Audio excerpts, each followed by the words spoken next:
इतिहास में घटी बहुत सी कहानियां तो आपने सुनी ही होगी, परंतु चित्तौड़गढ़ की रानी पद्मावती की कहानी सुनते ही आज भी दिल सहर उठता है। हिंदुस्तान के इतिहास में दफन वो तारीख जब दिल्ली सल्तनत के खिलजी वंश के शासक ने चित्तौड़गढ़ पर कब्जा कर लिया था, आज भी सभी के जहन में है। यह तो सभी जानते हैं कि रानी पद्मावती चित्तौड़गढ़ की रानी थी और उनका नाम ही रानी पद्मिनी था। रानी पद्मिनी के साहस और बलिदान की गौरव गाथा इतिहास में अमर है। तो आइए जानते हैं इनकी सारी कहानी। तो दोस्तों, आगे बढ़ने से पहले जो हमारे नए व्यूअर हैं वो जल्दी से चैनल को सब्सक्राइब तो कर लो और पास वाली घंटी दबाकर ऑल पर क्लिक कर देना। दोस्तों, खिलजी वंश के संस्थापक जलालुद्दीन खिलजी का भतीजा और दामाद था। अलाउद्दीन खिलजी ने राज्य को पाने की चाह में अपने चाचा जलालुद्दीन की हत्या 22 अक्टूबर 1296 में कर दी। दिल्ली में स्थित बलबन के लाल महल में अपना राज्याभिषेक संपन्न करवाया। सिंहदीप के राजा गंधर्व सेन और रानी चंपावती की बेटी पद्मिनी चित्तौड़गढ़ के राजा रतन सिंह के साथ ब्याही गई। कहा जाता है कि पद्मिनी बहुत ही खूबसूरत थी और उनकी खूबसूरती पर एक दिन दिल्ली के सुल्तान अलाउद्दीन खिलजी की बुरी नजर पड़ गई।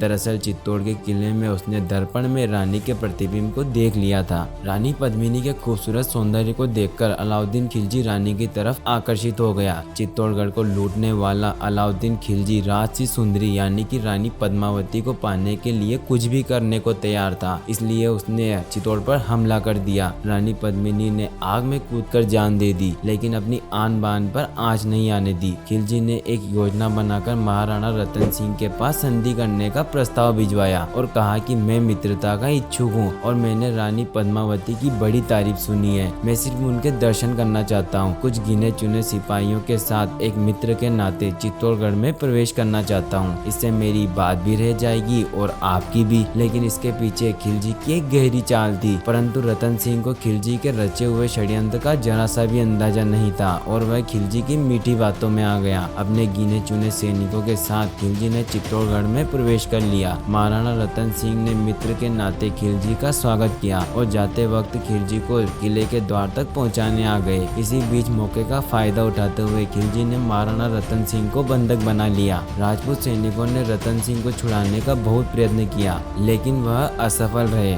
अलाउद्दीन खिलजी ने बार बार यही कहलवाया कि जब तक रानी पद्मावती हमारे पड़ाव में नहीं आएगी तब तक हम रतन सिंह को मुक्त नहीं करेंगे। रानी पद्मावती ने भी अपनी सूझबूझ और चतुराई का इस्तेमाल करते हुए एक षड्यंत्र अलाउद्दीन खिलजी के खिलाफ रचा और कहलवाया कि वह एक शर्त पर ही उनके पड़ाव में आएगी, जब पहले राणा जी को मिलने दिया जाएगा। इस प्रस्ताव को खिलजी ने स्वीकार कर लिया। योजना अनुसार रानी पद्मावती की पालकी में उनकी जगह उनका खास काका बोरा बैठा और दासियों की जगह पालकी में राजपूत सैनिक बैठे। पालकियों को उठाने के बेस में राजपूत सैनिक ही थे। इस तरह हजारों राजपूतों ने डोलियों में हथियार भरकर अलाउद्दीन के डेरों की तरफ प्रस्थान किया। गोरा बादल भी इनके साथ हो लिए। खिलजी के आदेशानुसार सभी पालकियों को राणा रतन सिंह के पास जाने की इजाजत दे दी गई। पालकियां राणा के तंबू तक पहुंची और मौका पाकर राणा रतन सिंह को किले की तरफ रवाना कर दिया। सभी योद्धा भूखे शेरों की तरह खिलजी की सेना पर टूट पड़े। अचानक हुए इस हमले के कारण खिलजी की सेना में भगदड़ मच गई, लेकिन गोरा बादल भी कई राजपूतों के साथ वीरगति को प्राप्त हुए। इस बात से खिलजी बेहद गुस्सा हो गया और बदला लेने के लिए आदम का। खिलजी ने काफी समय तक चित्तौड़गढ़ के किले पर घेराव करके रखा,